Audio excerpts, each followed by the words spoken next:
Gorée est le berceau de l'histoire de la traite négrière en Afrique de l'Ouest.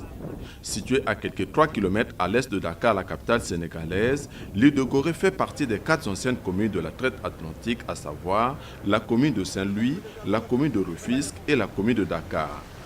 Longue d'environ 900 mètres et de 300 mètres de large, la commune de Gorée compte 1800 habitants qui habitent de façon permanente. Cette commune qui attire chaque jour des milliers de touristes est reliée à Dakar par bateau. Ça fait 15 ans que je suis là. Oui. Tous les jours, je fais au moins 12 rotations. 12 rotations par jour? Par jour. Parce que je transporte au moins 2000 personnes par jour. 2000 personnes par jour qui se rendent à l'île Gorée? Au moins.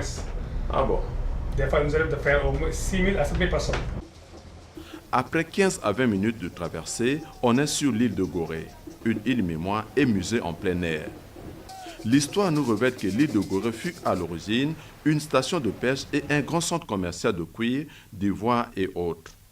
Connu à l'époque de l'occupation portugaise en 1444 sous le nom de Berzeguiche, Gorée fut baptisée du nom de l'île de Palma. 2 siècles après, les Hollandais débarquent sur l'île et l'achètent aux Portugais en 1617. L'île sera ensuite dénommée Gué-de-Rede. En raison de son intérêt stratégique et de ses nombreux avantages dans la navigation maritime, Gorée sera au cœur des violentes rivalités entre les Portugais, les Hollandais, les Français et les Anglais. Ce n'est qu'en 1817 que l'île deviendra française. Durant toute cette période de possession et de dépossession, l'île de Gorée a joué un rôle très important dans la traite atlantique. Elle servait d'entrepôt d'esclaves et de l'ultime étape d'un voyage sans retour en direction de l'Amérique. En visitant la maison des esclaves de Gorée, on remarque encore des stigmates qui témoignent du traitement inhumain infligé aux esclaves. Nous avons les chambres de droite et de gauche qui donc avaient été les chambres des hommes. Droit devant, c'était donc l'exemple typique de cellules pour hommes. 2,60 m sur 2,60 m pour 15 à 20 hommes. Tous à l'époque étaient alors assis par terre, mais c'était tout autour du mur, adossés au mur, les chevilles enchaînées. Ils n'avaient été libérés de leur chaîne qu'une fois par jour, et c'était pour leur permettre de manger et d'aller aux toilettes. Or, les toilettes pour les hommes, c'était alors à l'extérieur, souvent sur le quai.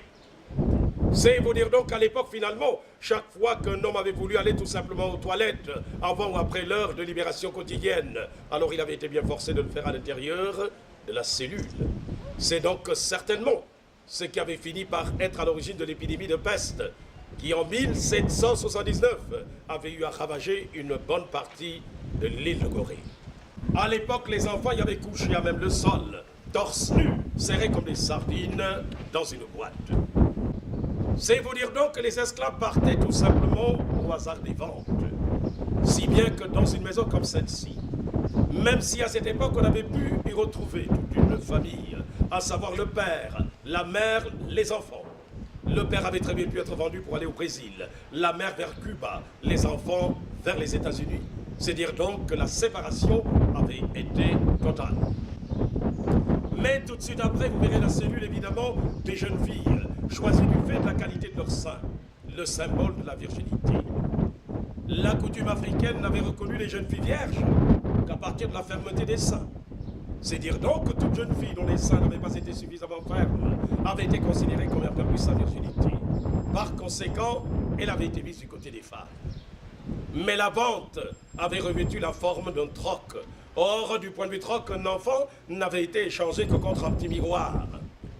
Pendant qu'un homme de plus de 60 kilos, mais c'était le poids minimum exigé pour les hommes, un homme de plus de 60 kilos avait été échangé au même prix ou à égale valeur qu'une jeune fille. Baril de rhum ou d'eau de vie. Or, la femme avait été vendue 4 fois moins cher.